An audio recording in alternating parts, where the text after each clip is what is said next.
Tuhan boleh mengingat bahwa 2000 tahun yang lalu pernah lahir seorang Allah yang menjadi manusia. Kiranya Tuhan, kalau kami boleh mengerti semuanya bahwa kami adalah manusia yang berdosa, yang tidak mampu untuk mencapai satu kehidupan yang kekal. Tapi karena Allah sendiri yang mau menjelma menjadi manusia, mau menebus segala dosa dan kesalahan umat manusia termasuk kami ini, sehingga setiap orang yang percaya kepadanya dan menyerahkan harapannya hanya kepada Tuhan kami Yesus Kristus akan memperoleh satu kehidupan kekal. Kiranya Tuhan pada siang hari kami boleh memperingatinya untuk mempertebal iman kami, percaya kami kepada Engkau, kalau kami percaya bahwa Engkau yang lahir di dunia mati di kayu salib karena dosa-dosa daripada kami semua, dan bangkit untuk memberi kehidupan yang baru baik di dunia ini maupun di dunia yang akan datang. Barang siapa yang percaya kepadanya, maka mereka akan beroleh kehidupan. Kiranya Natal siang hari ini boleh menjadi berkat kita semua, khususnya rekan-rekan dari PG ini. Kami serahkan waktu selanjutnya dalam tangan-Mu, hanya di dalam nama Tuhan kami Yesus Kristus kami berdoa. Amin. Siapa yang selalu diperingati di dalam peristiwa Natal oleh para pengikutnya pada Desember setiap tahun, yaitu kelahiran Yesus. Di dalam Alkitab ditulis, kita lihat Matius pasal 1 ayat 18 sampai dengan 21. Teman-teman, Alkitab itu mencatat begini: kelahiran Yesus Kristus adalah seperti berikut. Pada waktu Maria ibunya bertunangan dengan Yusuf, sebelum mereka hidup sebagai suami istri, ia didapati mengandung dari Roh Kudus karena Yusuf suaminya, seorang yang benar dan tidak mau mencemarkan nama istrinya di depan umum, ia bermaksud menceraikannya dengan diam-diam. Namun ketika ia mempertimbangkan maksud itu, malaikat Tuhan tampak kepadanya dalam mimpi dan berkata, "Yusuf anak Daud, janganlah engkau takut mengambil Maria sebagai istrimu, sebab anak yang di dalam kandungannya adalah dari Roh Kudus. Ia akan melahirkan anak laki-laki dan engkau akan menamakan dia Yesus." Mengapa dinamakan Yesus? Kalimat berikutnya ini memberikan jawaban. Karena dialah yang akan menyelamatkan umatnya dari dosa mereka.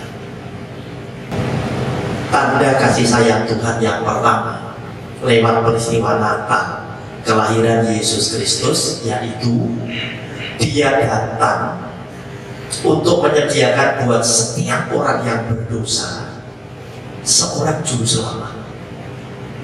Mengapa dia disebut namanya dinamakan Yesus? Karena dialah yang akan menyelamatkan umatnya dari dosa mereka. Umat yang mana? Bukan bicara orang Kristen saja, yang di dalamnya termasuk Katolik, tetapi yang disebut umat adalah setiap manusia adalah umat ciptaan Dia. Sehingga Dia disebut sebagai juru selamat. Dia juga disebut sebagai anak Allah. Dan oleh karena Dia menjelma sebagai manusia, dan hidup di tengah-tengah para rasulnya. Dia juga bisa disebut sebagai Immanuel, yaitu Allah yang menyertai kita, sebab dia memang ada di tengah-tengah umat yang dia ciptakan. Teman-teman, kemudian yang kedua, berkat yang kedua lewat peristiwa Natal ini, Tuhan sangat mengasihi orang yang berdosa, termasuk kita punya teman-teman yang ada di 3G. Kita bukan orang yang baik, kita adalah orang-orang yang masih rentan berbuat dosa. Tetapi justru Yesus yang adalah Tuhan adalah Allah yang unik.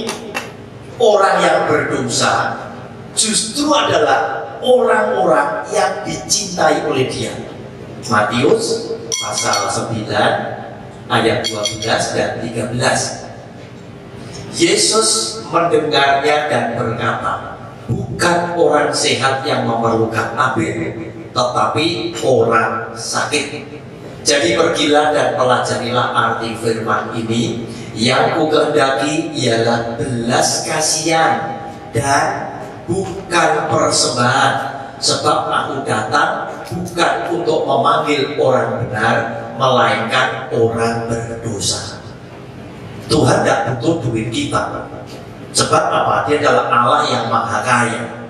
Gunung ada emas, dia sudah taruh emas di situ. Di gunung ada batu bara, dia sudah taruh batu bara di situ. Ada nikel, dia sudah tempatkan di situ. Manusia tinggal mengusahakan, sehingga dia tidak butuh persembahan. Tetapi hati kita yang penuh dengan belas kasihan, itu yang dia perlukan. Belas kasihan apa? Di dalam bacaan ini adalah orang-orang yang berdosa, yang sedang menuju kepada kebinasaan, itu harus dituntun supaya mereka berjumpa dengan Yesus secara pribadi, bertobat, dan mereka diselamatkan. Belas kasihan yang seperti apa? Yaitu ketika kita diberkati dengan berkat yang berlimpah. Yesus Tuhan pernah berpesan, aku tidak akan selalu bersama-sama kamu, tetapi orang miskin selalu ada di sekitar kamu. Artinya Tuhan tidak minta kita melakukan derma. Itu yang bombastis, yang gede-gede. Wah, ada bencana Gunung Merapi, terus kemudian kita ke sana. Wah, ada gempa di mana kemudian kita ke sana. Enggak. Dia ingin Anda melakukan yang sederhana, yaitu apa? Di sekitar kamu. Ketika ada begitu banyak orang miskin, kita yang diberkati dengan berkat yang berkelimpahan, kita punya kepekaan untuk meringankan beban mereka. Itulah yang Dia inginkan. Dan Tuhan Yesus bilang, sebab aku datang bukan untuk memanggil orang benar, melainkan orang berdosa. Sing benar sudah biar. Tetapi orang yang berdosa itu yang menjadi fokus daripada Tuhan.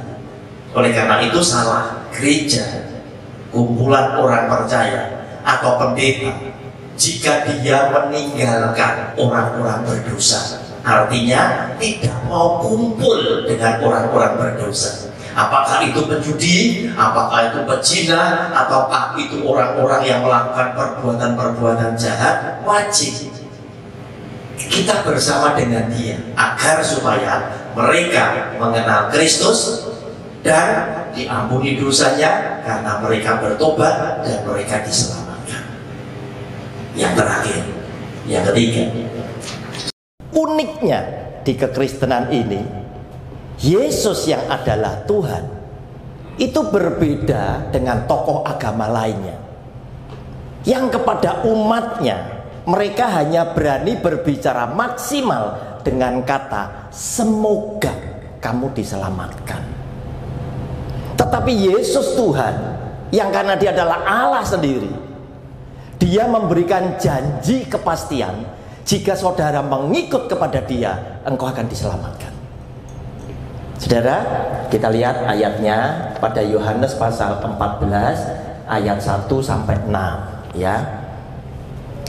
Janganlah gelisah hatimu, percayalah kepada Allah, percayalah juga kepadaku. Di rumah Bapakku banyak tempat tinggal. Jika tidak demikian, tentu aku mengatakannya kepadamu. Sebab aku pergi untuk menyediakan tempat bagimu. Apabila aku telah pergi dan menyediakan tempat bagimu, aku akan datang kembali dan membawa kamu ke tempatku, supaya di tempat aku berada, kamu pun berada. 1-3 ini dikatakan oleh Tuhan Yesus kepada para muridnya sebelum dia naik ke surga. Mengapa dia harus naik ke surga? Karena dia harus kembali ke tempat asalnya. Dia adalah Allah yang maha mulia, sang pencipta itu sendiri. Dan dia memberikan kepastian, tidak usah gelisah, di rumah Bapakku ada banyak tempat tinggal. Nanti kalau semuanya sudah selesai, aku datang menjemput kamu. Dia adalah Tuhan yang ngerti, kita nggak tahu jalan menuju ke sana. Dia akan datang menjemput kita lagi, supaya apa? Di tempat di mana dia tinggal, kita pun berada di sana bersama dengan dia. Dia memberikan kepastian, keselamatan buat orang yang percaya dan bertobat. Kemudian ayat selanjutnya 4-6, kemana aku pergi, kamu tahu jalannya. Kata Thomas kepadanya, ini salah satu rasul, Tuhan, kami tidak tahu kemana engkau pergi. Jadi bagaimanakah kami tahu jalannya? Kata Yesus kepadanya, akulah jalan dan kebenaran dan hidup. Tidak ada seorang pun yang datang kepada Bapa kalau tidak melalui aku. Artinya Yesus Kristus Tuhan ingin menyampaikan kepada kita semuanya jalan satu-satunya seseorang bisa mendapatkan surga, keselamatan di dalam hidup kekal, cuma lewat aku toh. Tidak ada yang lain. Tidak ada yang lain. Sebab apa? Hakimnya menurut Alkitab cuma Yesus Kristus Tuhan. Mengapa dia sebagai hakim? Karena dia juga yang buat hukum. Hanya satu orang yang buat hukum, yaitu hakimnya, yaitu Yesus.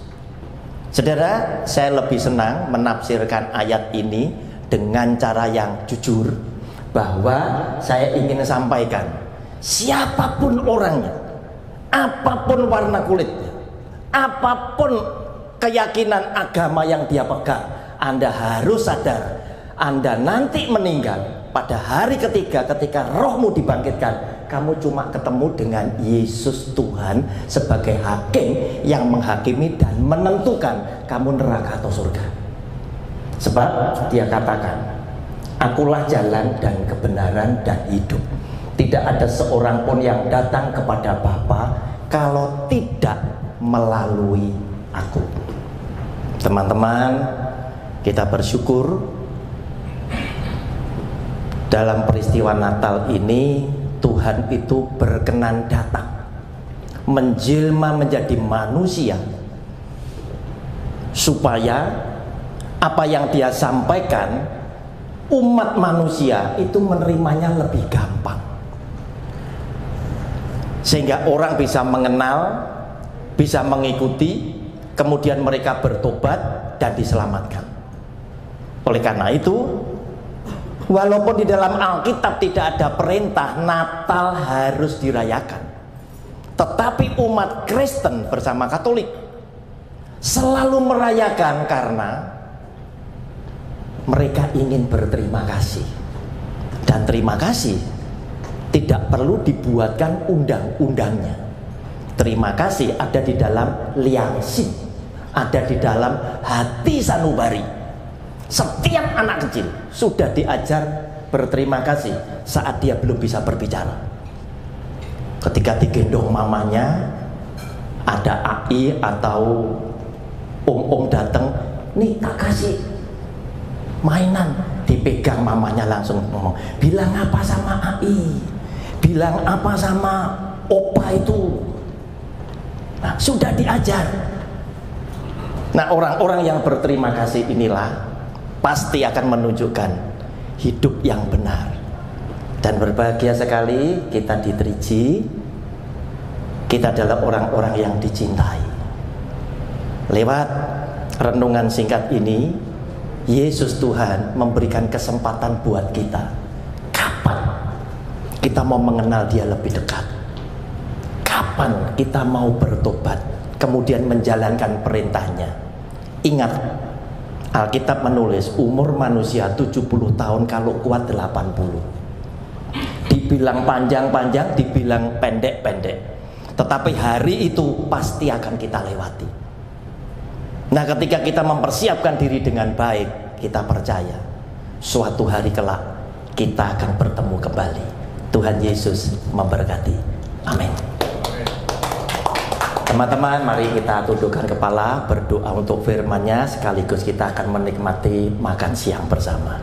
Bapa, kami bersyukur dan berterima kasih karena Tuhan sudah memberkati kami lewat kebenaran firman-Mu.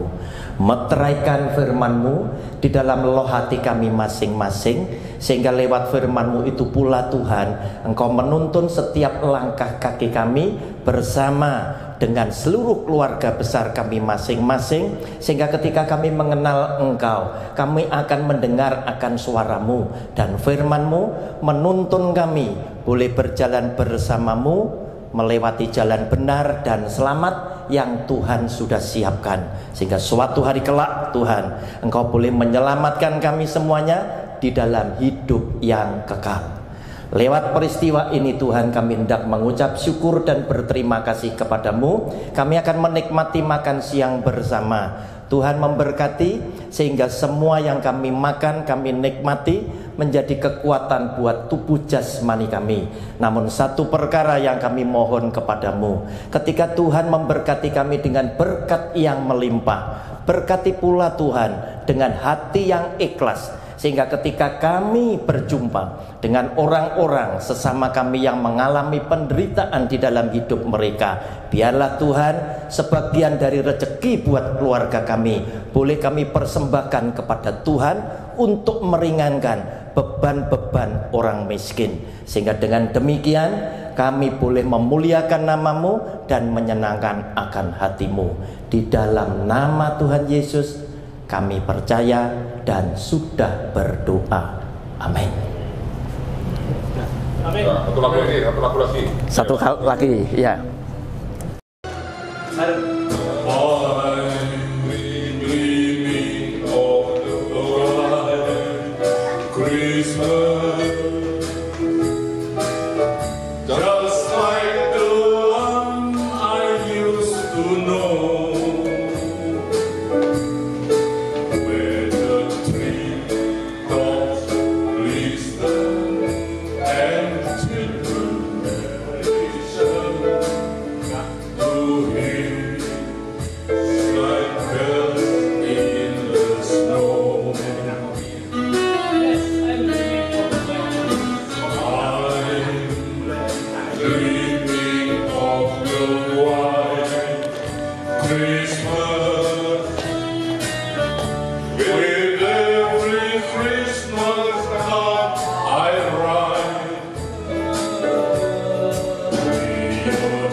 But most of all, I love you.